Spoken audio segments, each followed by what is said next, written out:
केंद्र राज्य संबंध। विधायी संबंध केंद्र और राज्यों के मध्य बेहतर संबंधों की स्थापना के लिए उनके मध्य विधायी, प्रशासनिक एवं वित्तीय संबंधों का वर्णन संविधान के भाग 11 एवं 12 में किया गया है। संविधान के भाग 11 में अनुच्छेद 245 से 255 तक केंद्र और राज्यों के विधायी संबंध के प्रावधान उल्लिखित हैं। अनुच्छेद 245(1) के अनुसार संसद भारत के संपूर्ण राज्य क्षेत्र या उसके किसी भाग के लिए विधि बना सकेगी और किसी राज्य का विधानमंडल संपूर्ण राज्य या उसके किसी भाग के लिए विधि बना सकेगा। अनुच्छेद 247 के तहत संसद को अधिकार है कि वह संघ सूची के विषय से संबंधित विधि के संदर्भ में अधिक अच्छे प्रशासन हेतु कुछ अतिरिक्त न्यायालयों की स्थापना कर सकती है।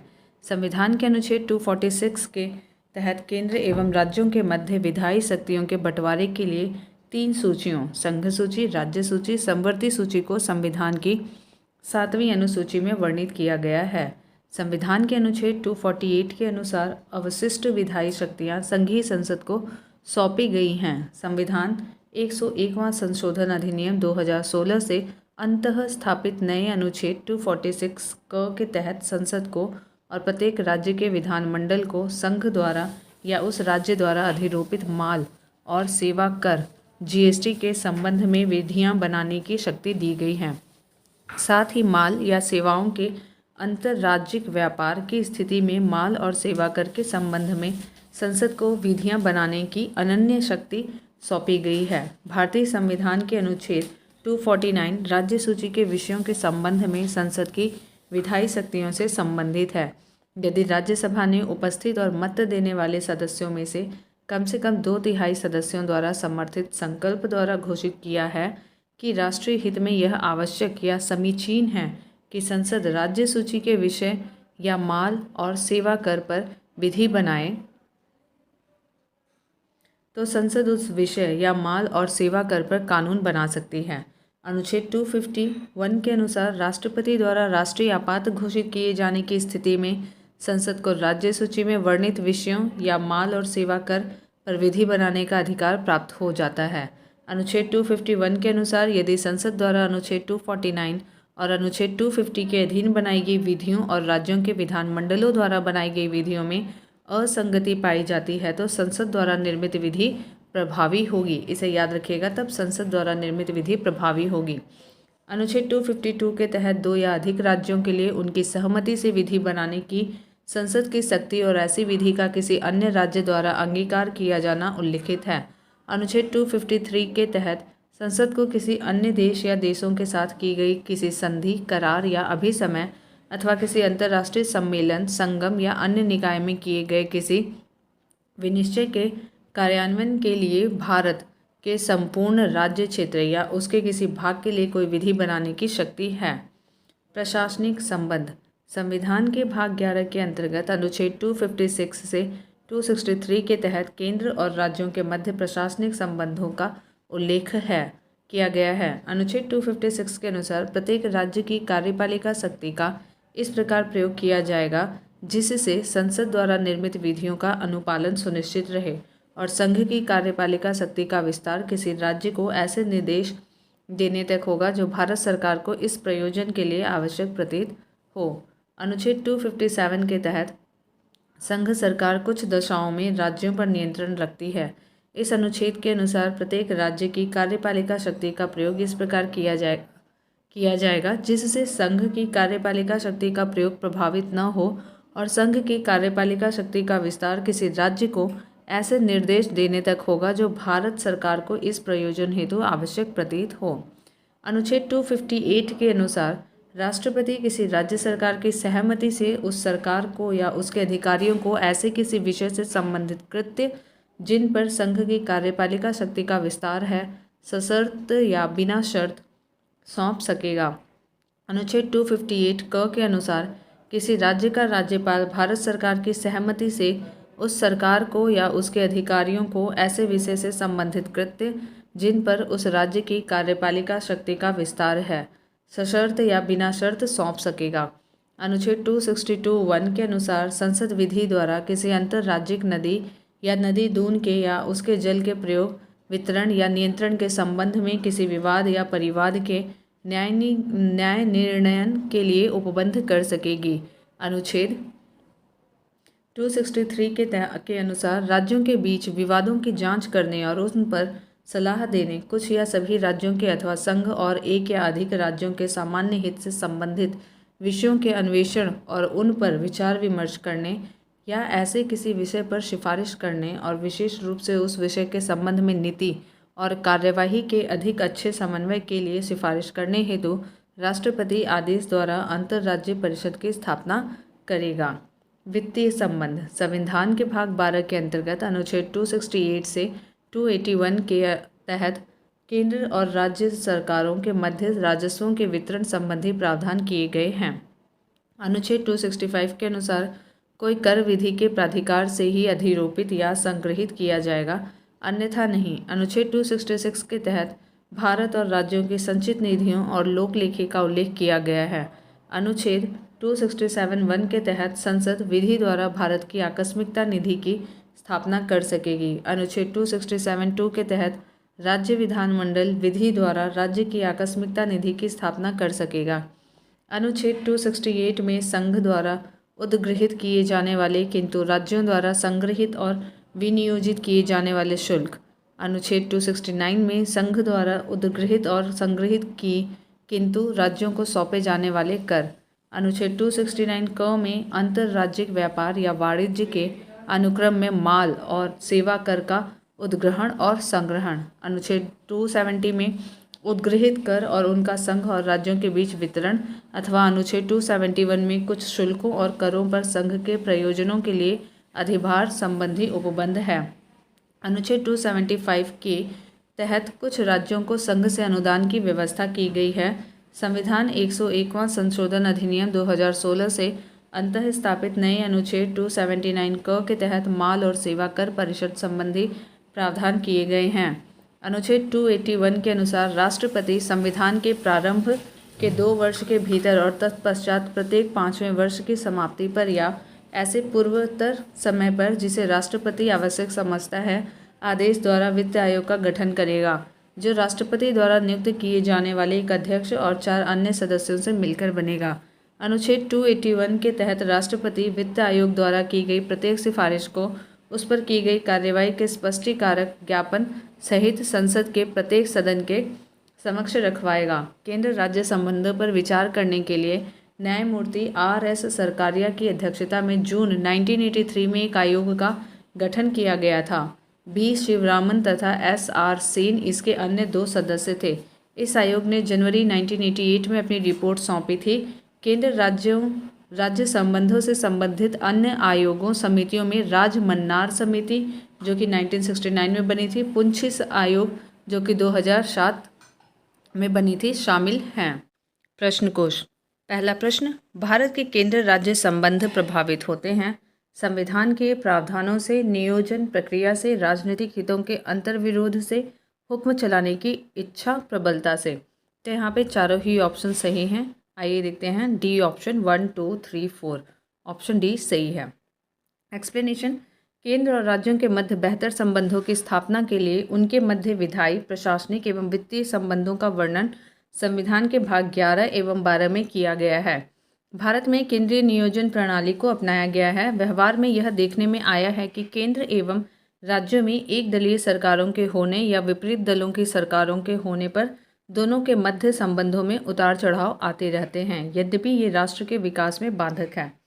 क्वेश्चन नंबर 2, भारत में केंद्र राज्य संबंध निर्भर करते हैं संवैधानिक प्रावधानों पर, परंपरा एवं तथा व्यवहारों पर, न्यायिक व्याख्याओं पर और बातचीत के लिए यंत्र विन्यास पर। तो सभी चारों पर निर्भर करते हैं। D option.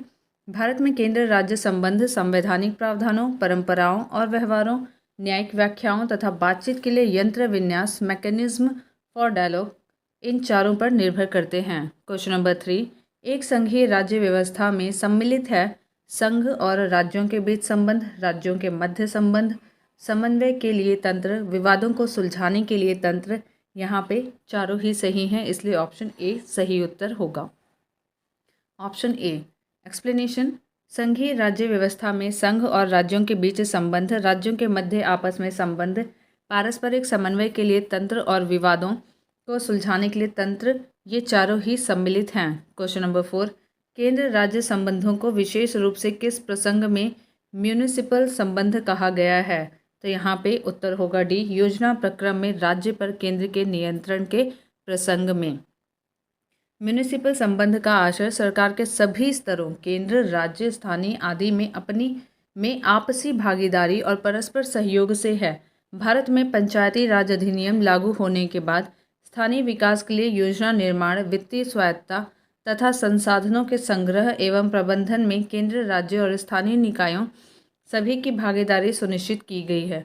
इससे योजना निर्माण में राज्यों पर केंद्र का नियंत्रण अत्यंत सीमित हो गया तथा केंद्र राज्य संबंधों में नया आयाम जुड़ा। क्वेश्चन नंबर 5, भारतीय राजकोषीय संघवादी व्यवस्था में संसाधनों का केंद्र द्वारा राज्यों को आवंटन किया जाता है।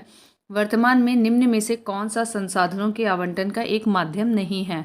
तो यहाँ पे उत्तर है सी, गाडगिल सूत्र के अंतर्गत योजना कार्यान्वयन के लिए स्थानांतरण, ऑप्शन सी। गाडगिल सूत्र के अंतर्गत योजना कार्यान्वयन के लिए राज्यों को स्थानांतरण पंचवर्षीय योजनाओं के संदर्भ में किया गया था। योजना आयोग तथा पंचवर्षीय योजनाओं के समाप्त होने के साथ ही गाडगिल सूत्र आधारित अनुदान भी अब राज्यों को संसाधनों के आवंटन का माध्यम नहीं है। क्वेश्चन नंबर 6, भारतीय संविधान के किस भाग में केंद्र राज्य विधायी संबंध दिए गए हैं? तो ये था भाग 11, भाग 11 ऑप्शन बी। भारतीय संविधान के भाग 11 के अध्याय 1 में केंद्र राज्य विधायी संबंध अनुच्छेद 245 से अनुच्छेद 255 के माध्यम से निरूपित किए गए हैं। साथ ही विभिन्न विधायी विषयों को संविधान की 7वीं अनुसूची की 3 सूचियों, संघ सूची, राज्य सूची, समवर्ती सूची में विभाजित किया गया है। नोट, संघ सूची में अंतिम प्रविष्टि का सांख्यांक 97 है, लेकिन प्रविष्टि 2 का 42वें संशोधन से, 92 का 6ठे संशोधन से और 92 का 46वें संशोधन से जोड़ा गया है तथा प्रविष्टि 33 7वें संशोधन से और 92वां 101वें संशोधन का लोप कर दिया गया है, जिससे इस सूची में प्रविष्टियों की कुल संख्या 98 है। राज्य सूची में अंतिम प्रविष्टि का सांख्यांक 66 है, लेकिन 7वें संशोधन द्वारा प्रविष्टि 36, 42वें संशोधन द्वारा प्रविष्टि 11, 19, 20 और 29 तथा 101वें संशोधन द्वारा प्रविष्टि 52 एवं 55 का लोप किया गया, जिससे इसमें प्रविष्टियों की कुल संख्या 59 है। समवर्ती सूची में अंतिम प्रविष्टि का सांख्यांक 47 है।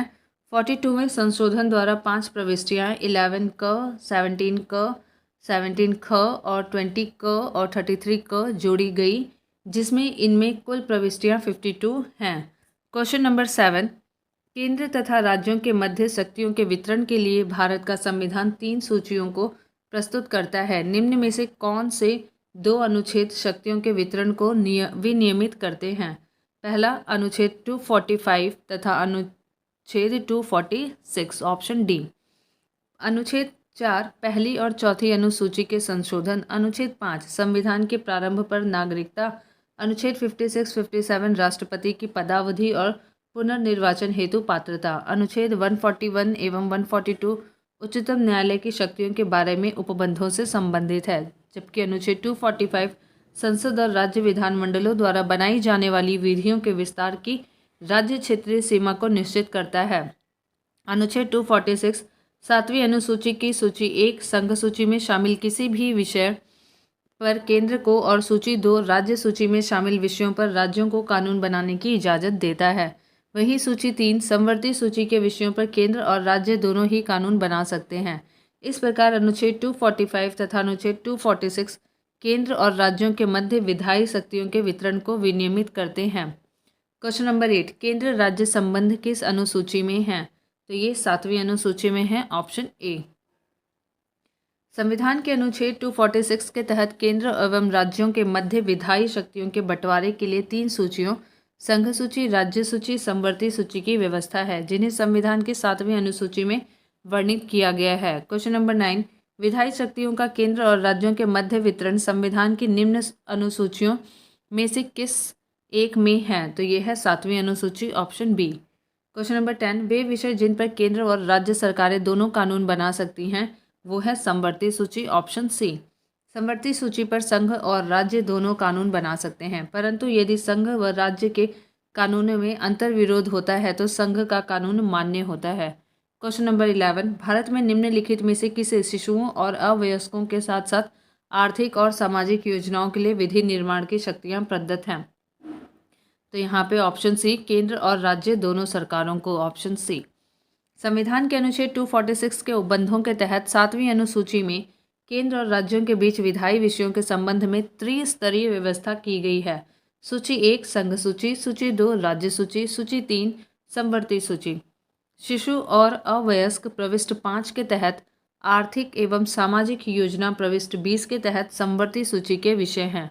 अतः इन विषयों के संबंध में कानून बनाने का अधिकार केंद्र और राज्य दोनों को है। अतः संविधान में शिशुओं और अल्प वयस्कों के साथ साथ आर्थिक और सामाजिक योजनाओं के लिए विधि निर्माण की शक्तियां केंद्र एवं राज्य दोनों सरकारों को प्रदत्त हैं। अगला प्रश्न संख्या 12, भारतीय संविधान में अवशिष्ट शक्तियां किसमें सन्निहित हैं? तो ये संसद में हैं, ऑप्शन डी। संविधान के अनुच्छेद 248(1) के अनुसार संसद को किसी ऐसे विषय के संबंध में जो समवर्ती सूची या राज्य सूची में प्रगणित नहीं है विधि बनाने की अनन्य शक्ति है, जबकि पूर्णतः संघीय व्यवस्था में अवशिष्ट विधायी शक्तियां प्राय राज्यों को प्रदान की जाती हैं, जैसे कि संयुक्त राज्य अमेरिका की संघीय प्रणाली में अवशिष्ट विधायी शक्तियां राज्यों को सौंपी गई हैं। क्वेश्चन नंबर 13, भारतीय संविधान ने अवशिष्ट अधिकारों को संघीय सरकार को दिया है, ऑप्शन ए। क्वेश्चन नंबर 14, भारतीय संविधान का अनुच्छेद 249 संबंधित है राज्य सूची के विषयों के संबंध में संसद की विधायी शक्तियों से। भारतीय संविधान का अनुच्छेद 249 राज्य सूची के विषयों के संबंध में संसद की विधायी शक्तियों से संबंधित है। इस अनुच्छेद के खंड 1 के अनुसार यदि राज्यसभा ने उपस्थित और मत देने वाले सदस्यों में से कम 2/3 सदस्यों द्वारा समर्थित संकल्प से यह घोषित किया है कि राष्ट्रीय हित में यह आवश्यक और समीचीन है कि संसद राज्य सूची के ऐसे विषय या माल और सेवा कर के संबंध में जो उस संकल्प में निर्दिष्ट हैं विधि बनाए, तो संसद उस विषय के संबंध में भारत के संपूर्ण राज्य क्षेत्र या उसके किसी भाग के लिए विधि बना सकती है। क्वेश्चन नंबर 15, अनुच्छेद 249 के खंड 1 के अंतर्गत पारित प्रस्ताव निम्नलिखित में से किस से अधिक समय के लिए प्रवृत्त नहीं रहेगा? तो 1 वर्ष यहाँ पे दिया है, ऑप्शन डी। अनुच्छेद 249 के खंड 2 के अनुसार खंड 1 के अंतर्गत पारित प्रस्ताव 1 वर्ष से अधिक समय के लिए प्रवृत्त नहीं रहेगा, परंतु यदि और जितनी बार किसी ऐसे संकल्प को बनाए रखने का अनुमोदन करने वाला संकल्प खंड 1 में उपबंधित रीति से पारित हो जाता है, तो उतनी बार ऐसा संकल्प उस तारीख से जिसको वह इस खंड के अधीन अन्यथा प्रवृत्त न रहता 1 वर्ष की और अवधि 1 वर्ष की और अवधि तक प्रवृत्त रहेगा। क्वेश्चन नंबर 16, राज्यसभा द्वारा संविधान के अनुच्छेद 249 के अंतर्गत पारित संकल्प जिसके द्वारा संसद को राज्य सूची के विषय पर राष्ट्रीय हित में विधि निर्मित करने का अधिकार दिया गया हो प्रवृत्त रहेगा 1 वर्ष से अधिक नहीं, ऑप्शन सी। क्वेश्चन नंबर 17, निम्नलिखित में से किस अनुच्छेद के अनुसार भारतीय संविधान अंतर्राज्यीय परिषद के संबंध में प्रावधान करता है? तो यहाँ पे है अनुच्छेद 263 के अनुसार, ऑप्शन बी। अनुच्छेद 263 केंद्र और राज्यों के बीच समन्वय स्थापित करने के लिए राष्ट्रपति को एक अंतर्राज्यीय परिषद की स्थापना करने की शक्ति प्रदान करता है यदि उसे यह प्रतीत हो कि उसकी स्थापना से लोक हितों की सिद्धि होगी। इनकी स्थापना राज्यों के बीच विवादों की जांच करने, उन पर सलाह देने, कुछ या सभी राज्यों के अथवा संघ और एक या अधिक राज्यों के सामान्य हित से संबंधित विषयों के अन्वेषण और उन पर विचार करने या ऐसे किसी विषय पर सिफारिश करने और विशेष रूप से उस विषय के संबंध में नीति और कार्यवाही के अधिक अच्छे समन्वय के लिए सिफारिश करने के लिए राष्ट्रपति के आदेश द्वारा की जाती है। अतः अंतर्राज्यीय परिषदों का निर्माण स्रोत संवैधानिक है। संविधान में उल्लिखित प्रावधानों के तहत इसकी स्थापना होती है। क्वेश्चन नंबर 18, एक अंतर्राज्यीय परिषद की स्थापना की जा सकती है राष्ट्रपति द्वारा, ऑप्शन बी। क्वेश्चन नंबर 19, अंतर्राज्यीय परिषदों का निर्माण संवैधानिक है, ऑप्शन ए। क्वेश्चन नंबर 20, निम्नलिखित में से कौन अंतर्राज्यीय परिषद गठन करने के लिए अधिकृत है? तो ये है राष्ट्रपति, ऑप्शन बी। क्वेश्चन नंबर 21, भारत में राज्यों के बीच सहयोग और समन्वय प्राप्त करने के लिए निम्नलिखित संस्थाओं में कौन सी संविधानेतर और विधितर संस्थाएं हैं?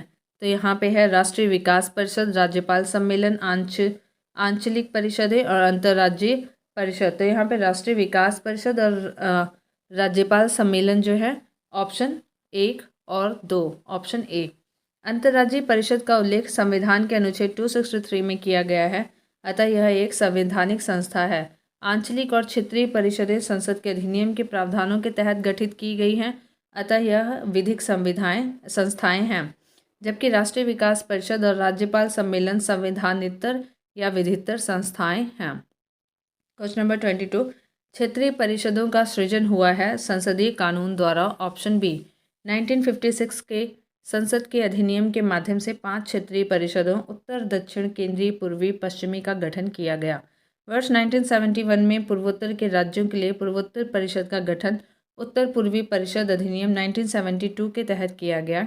गृह मंत्री प्रत्येक क्षेत्रीय परिषद का अध्यक्ष होता है। अगला प्रश्न, क्वेश्चन नंबर 23, निम्नलिखित में से कौन सा एक क्षेत्रीय परिषदों का लक्षण नहीं है? तो यह एक संवैधानिक संस्था है, यह लक्षण नहीं है। बाकी देखते हैं। 5 क्षेत्रीय परिषदों की स्थापना राज्यों के पुनर्गठन अधिनियम 1956 के अंतर्गत की गई। यद्यपि चंडीगढ़ राज्य नहीं है, फिर भी एक क्षेत्रीय परिषद में शामिल किया गया है। यह एक परामर्शदात्री संस्था है। बाकी तीनों हैं, ऑप्शन ए जो है वो उत्तर है। क्षेत्रीय परिषद एक सांविधिक स्टैट्यूटरी निकाय है, न कि संवैधानिक संस्था। 5 क्षेत्रीय परिषदों का गठन राज्यों के बीच अंतर राज्य सहयोग और समन्वय बढ़ाने के लिए राज्य पुनर्गठन अधिनियम 1956 के तहत किया गया था। चंडीगढ़ राज्य न होते हुए भी उत्तरी क्षेत्रीय परिषद में शामिल है। इसके अतिरिक्त दिल्ली, दादर नागर हवेली और तथा दमन और दीव और पौंडीचेरी संघ राज्य क्षेत्र होते हुए भी क्षेत्रीय परिषद में शामिल किए गए हैं। इन क्षेत्रीय परिषदों का कार्य विभिन्न क्षेत्रों में आपसी हित के मामले पर चर्चा और सिफारिशें करना है। यह एक परामर्शदात्री संस्था है।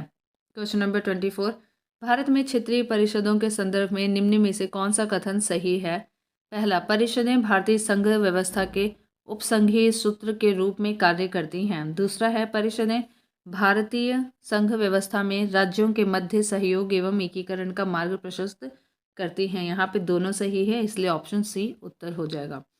क्षेत्रीय परिषदें भारतीय संघ व्यवस्था के उपसंघीय सूत्र के रूप में कार्य करती हैं। ये एक बेहतर मंच प्रदान करती हैं जहां पर केंद्र एवं राज्यों के बीच तथा राज्यों के बीच पारस्परिक अमान्यताओं को स्वतंत्र एवं निष्पक्ष विचार विमर्शों तथा परामर्शों के माध्यम से सुलझाया जा सकता है। ये आर्थिक, राजनीतिक और सांस्कृतिक रूप से एक दूसरे से जुड़े राज्यों के लिए सहयोगात्मक प्रयास के क्षेत्रीय मंच हैं। यह राष्ट्रीय परिप्रेक्ष्य को ध्यान में रखते हुए क्षेत्रीय पहलुओं को शामिल कर विशिष्ट मामलों पर ध्यान केंद्रित करने के लिए सक्षम हैं। इस प्रकार ये क्षेत्रीय परिषदें भारतीय संघ व्यवस्था में राज्यों के मध्य सहयोग एवं एकीकरण का मार्ग प्रशस्त करती हैं।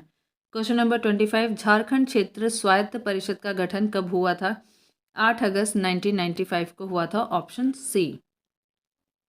झारखंड क्षेत्र स्वायत्त परिषद झारखंड एरिया ऑटोनोमस काउंसिल का गठन 8 अगस्त 1995 को संथाल, परगना और छोटा नागपुर क्षेत्र के 18 जिलों को शामिल करते हुए किया गया था। शिबू सोरेन इस परिषद के अध्यक्ष नामित किए गए थे। क्वेश्चन नंबर 26, निम्न में से कौन सा एक सही सुमेलित नहीं है?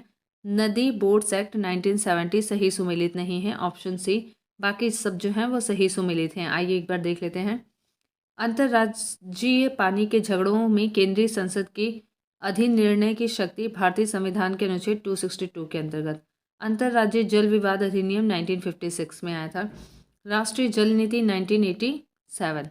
बाकी यहाँ पे देख लेते हैं। नदी बोर्ड्स एक्ट 1917 में नहीं बल्कि 1956 में लागू हुआ था। अन्य सभी विकल्प सही हैं। क्वेश्चन नंबर 27, सरकारिया आयोग निम्नलिखित संबंधों में से किसकी समीक्षा हेतु स्थापित की गई थी? तो ये केंद्र और राज्यों के मध्य संबंध के लिए, ऑप्शन सी।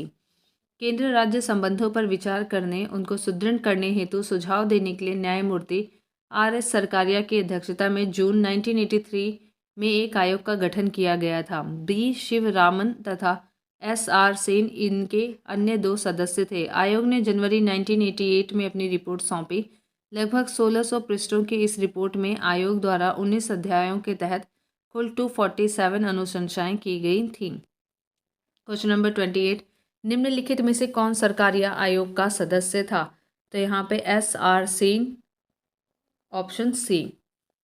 क्वेश्चन नंबर 29, निम्न में से किस वर्ष सरकारिया आयोग, जिसे केंद्र राज्य संबंधों में परिवर्तन की संस्तुति का अधिकार दिया गया था, ने अपना प्रतिवेदन जमा किया था? तो ये 1988 था, जो कि इसमें कहीं मेंशन नहीं है, इसलिए उत्तर होगा ऑप्शन ई, उपयुक्त में से कोई नहीं। Option E. उपयुक्त प्रश्न की व्याख्या देखें नोट ऊपर। बिहार लोक सेवा आयोग ने इसका उत्तर विकल्प डी दिया था, जो कि सही नहीं है। क्वेश्चन नंबर 30, सरकारिया आयोग की सिफारिशों का संबंध है केंद्र और राज्यों के पारस्परिक संबंधों में से? Option D. क्वेश्चन नंबर 31, नीचे दो कथन दिए गए हैं, एक को अभिकथन ए और दूसरे को कारण आर का नाम दिया गया है। अभिकथन ए, सरकारिया कमीशन की सिफारिश के अनुसार अनुच्छेद 356 का प्रयोग कम से कम होना चाहिए। कारण आर, जिन राजनीतिक दलों ने केंद्र में सरकार बनाई उन्होंने अनुच्छेद 356 का दुरुपयोग किया है। तो यहाँ पे कथन और कारण दोनों सही हैं, और कारण जो है कथन अभिकथन की सही व्याख्या भी कर रहा है। यहाँ पे उत्तर होगा सी, उत्तर सी। केंद्र राज्य संबंधों पर विचार करने के लिए सरकारिया आयोग का गठन 1983 में किया गया था। सरकारिया आयोग ने अपनी सिफारिश में अनुच्छेद 356 को कम से कम प्रयोग में लाने पर बल दिया। कई बार अनुच्छेद 356 का केंद्र में सत्तारूढ़ दलों द्वारा दुरुपयोग हुआ है तथा अनुच्छेद 356 के अंतर्गत राष्ट्रपति शासन की घोषणा अन्य प्रावधानों पर विचार किए बिना जल्दीबाजी में कर दी जाती है। इस प्रकार कथन एवं कारण दोनों सही हैं तथा कारण कथन की सही व्याख्या कर रहा है। क्वेश्चन नंबर 32, किस आयोग ने स्थायी अंतर राज्य परिषद को अंतर सरकारी परिषद के नाम से जानी जाती है की स्थापना का समर्थन किया है? तो यह है बी, सरकारिया आयोग ने। सरकारिया आयोग ने अपनी रिपोर्ट में स्थायी अंतर्राज्य परिषद की स्थापना की अनुशंसा की थी। इसी के अनुसरण में मई 1990 में संविधान के अनुच्छेद 263 के तहत राष्ट्रपति के आदेश के माध्यम से प्रधानमंत्री की अध्यक्षता में अंतर्राज्य परिषद का गठन किया गया। प्रश्न संख्या 33, निम्नलिखित में से कौन से आयोग समिति की सिफारिश पर भारत में अंतर्राज्य परिषद की स्थापना की गई है? तो यह है सरकारिया आयोग, ऑप्शन डी। निम्नलिखित में से कौन भारत में संघ राज्य संबंध से संबंधित नहीं है? तो यह है इंद्रजीत गुप्ता समिति, ऑप्शन सी। इंद्रजीत गुप्ता समिति का गठन वर्ष 1998 में चुनाव सुधार एवं जनप्रतिनिधि कानून 1951 में संशोधन के लिए सुझाव देने हेतु किया गया था। इस समिति का मुख्य उद्देश्य चुनाव कार्यों में राज्य की ओर से धन उपलब्ध कराए जाने की व्यवहार्यता का विशेष अध्ययन करना और उस पर अपना निष्कर्ष देना था। शेष तीनों संघ राज्य संबंध से संबंधित हैं। क्वेश्चन नंबर 35, नीचे दो वक्तव्य दिए गए हैं। केंद्र राज्य संबंधों पर पुनर्विचार की मांगें बढ़ती रही हैं, ये कथन है। कारण है, राज्यों के पास विकास कार्यों के लिए पर्याप्त साधन नहीं हैं। दोनों ही सही हैं। कारण कथन की व्याख्या भी कर रहा है। तो आइए देखते हैं, ए और आर दोनों अपनी जगह सही हैं। आर ए की सही व्याख्या करता है, ऑप्शन ए यहाँ पे सही होगा। ऑप्शन ए, भारतीय संघ में केंद्र की स्थिति और भूमिका शक्तिशाली है तथा इस संबंध में राज्यों पर केंद्र का वर्चस्व है। यद्यपि वित्तीय विषयों का बंटवारा दोनों के मध्य किया गया है, किंतु वित्तीय स्रोतों का आवंटन केंद्र के पक्ष में अधिक है। राज्यों के पास विकास कार्यों के लिए पर्याप्त संसाधन नहीं है। यही कारण है कि केंद्र और राज्य संबंधों पर पुनर्विचार की मांगें बढ़ती जा रही हैं। इस प्रकार कथन और कारण दोनों सही हैं तथा कारण कथन की सही व्याख्या कर रहा है। क्वेश्चन नंबर 36, नीचे दो कथन दिए गए हैं, इनमें से एक अभिकथन ए है तथा दूसरा कारण आर है। अभिकथन ए, राज्य की कार्यपालिका शक्ति का प्रयोग संसद के कानूनों और राज्य में लागू कानूनों का अनुपालन सुनिश्चित करने हेतु होता है। अपनी कार्यपालिका शक्तियों का प्रयोग करके भारत सरकार राज्यों को आवश्यक निर्देश दे सकती है। नीचे दिए कोड से सही उत्तर का चयन कीजिए। यहाँ पे दोनों ही सही हैं और सही व्याख्या भी कर रहा है। कारण दोनों सही हैं और आर ए की सही व्याख्या करता है, ऑप्शन ए यहाँ पे सही होगा।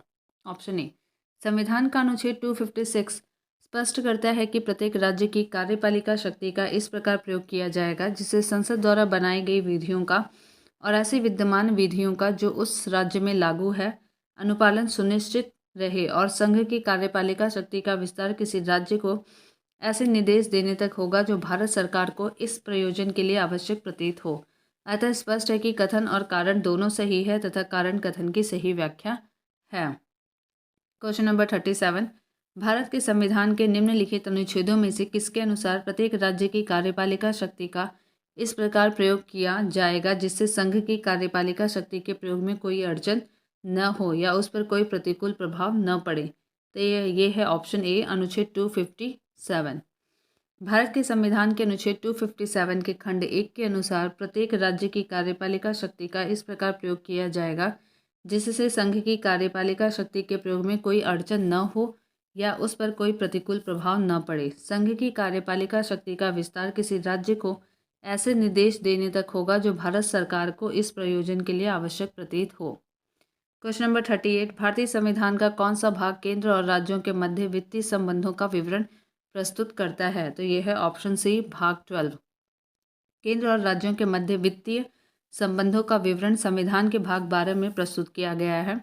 भारतीय संविधान के प्रश्नगत भाग इस प्रकार हैं। भाग 10 में अनुसूचित जाति जनजाति क्षेत्र, भाग 11 में संघ और राज्यों के बीच विधायी और प्रशासनिक संबंध, भाग 12 में वित्त संपत्ति संविदाएं और वाद, भाग 13 में भारत के राज्य क्षेत्र के भीतर व्यापार वाणिज्य और समागम। नेक्स्ट क्वेश्चन नंबर 39, केंद्र सरकार तथा राज्यों के मध्य आर्थिक संबंधों की विवेचना की गई है अनुच्छेद 268 से 281 के बीच, यानी कि ऑप्शन बी।